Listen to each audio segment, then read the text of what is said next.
Hi there, this is Tara. I am addressing the audio question for this week.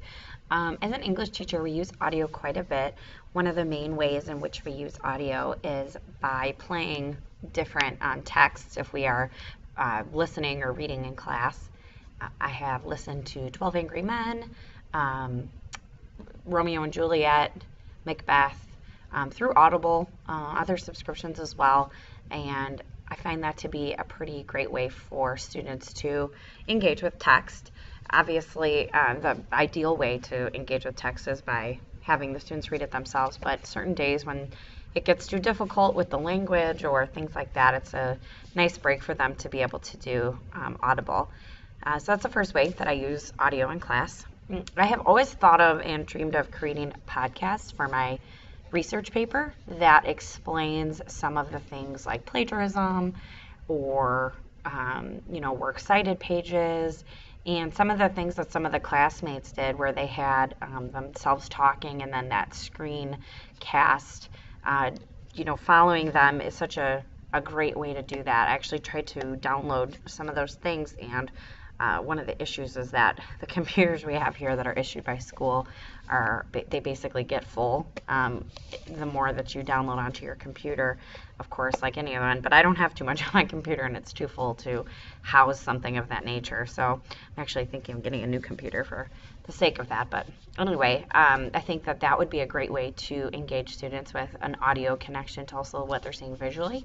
A lot of the time I create documents that are screenshots of things, but this is even more obviously engaging and something that they could work with on their own. I love the idea of responding to each other verbally like we did with Padlet.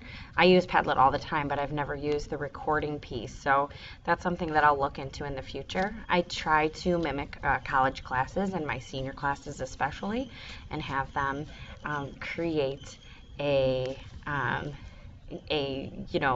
response to each other like we do on Classroom, but I've never seen it done in a verbal way like that before, so I feel really good about that, and I think I'm going to access that next semester, or this semester, I'm sorry.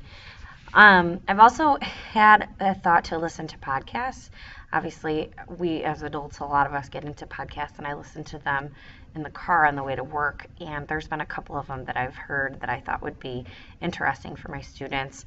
I teach 10 Achieve, which is basically a struggling class, and there's a podcast that talks about students who struggle with school and why they struggle with school, and I think it brings a lot of perspective to the way that we are open and giving to our students here at Willowbrook, and that not all of the students in this podcast kind of have that same experience. And so for me, it's a great idea to use that as a podcast, and actually have been talking with another 10 teacher talking about how we can access that as well.